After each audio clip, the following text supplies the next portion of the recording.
আসসালামু আলাইকুম। আপনারা কেমন আছেন? পবিত্র ঈদ শেষ হলো।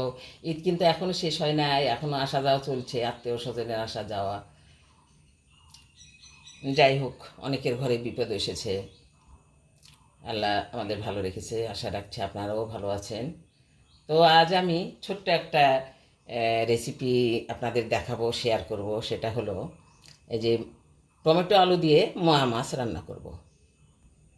এই যে আমি মোয়া মাছটা ধুয়ে নিয়েছি, টমেটো টমেটো কুচি করে নিয়েছি, আলুটাও ছোট ছোট আলু কেটে নিয়েছি। আমি আজ হাত মাখা তরকারি করব। তো এই রান্নাটা করতে আমার লাগছে পেঁয়াজ কুচি, গুঁড়া মরিচ, গুঁড়া হলুদ, স্বাদ মতো লবণ, ধনিয়া গুঁড়া, জিরা জিরা জিরা বাটা, বাটা বলবেন। কাত করিচ্ছেন কেন? সোজা হয়ে থাকবে। জিরা বাটা, হয়নি থামেন, সরাইলেন ওটা। আবার বলবেন জিরা বাটা। আদা বাটা, রসুন বাটা। হাত মাখা তরকারি করব, ওই জন্য কড়াই নিয়েছি। এই যে মাছ দিয়ে নিচ্ছি, লবণ, পেঁয়াজ কুচি, মরিচ গুঁড়া, হলুদ গুঁড়া, আদা বাটা, রসুন বাটা, জিরা বাটা,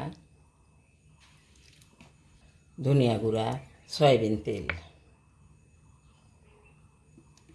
আমি আগে মশলাটাকে মেখে নিব পেঁয়াজ সহ।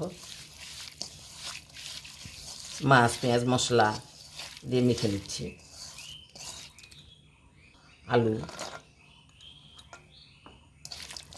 আলুটাও মেখে নিলাম। টমেটো আমি পরে দেবো, টক টমেটো তো একসঙ্গে দিলে সিদ্ধ হতে চাইবে না। মেখে নিলাম। আমি এখন পানি দিয়ে দিচ্ছি। হয়ে গেল মাখানো। এখন চলুন আমরা এখন রান্নায় যাই। রান্নাটা চুলায় বসিয়ে দিলাম।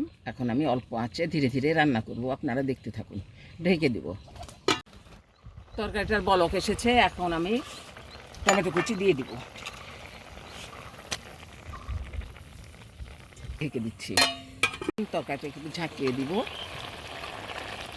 ঝাঁকিয়ে দেবো। আর ঝোল বেশি আছে, ঝোলটা আমি শুকিয়ে ফেলবো। তলায় সামান্য একটু ঝোল রাখবো। ঢেকে দিলাম। এই যে আমার ময়া মাছের চচ্চড়িটা আমার হয়ে গেছে। তলায় সামান্য একটু ঝোল আছে, এখন আমি নামিয়ে নিচ্ছি। এই যে আমার ময়া মাছ, টমেটো, ছোট আলুর চচ্চড়িটা আমার হয়ে গেছে, আমি নামিয়ে নিচ্ছি। আপনারা এতক্ষণ ধৈর্য ধরে দেখলেন। যদি ভালো লেগে থাকে আপনারা সাবস্ক্রাইব করে শেয়ার করে সঙ্গে থাকবেন। আপনারা সবাই ভালো থাকবেন, সুস্থ ও সুন্দর থাকবেন। আল্লাহ হাফেজ।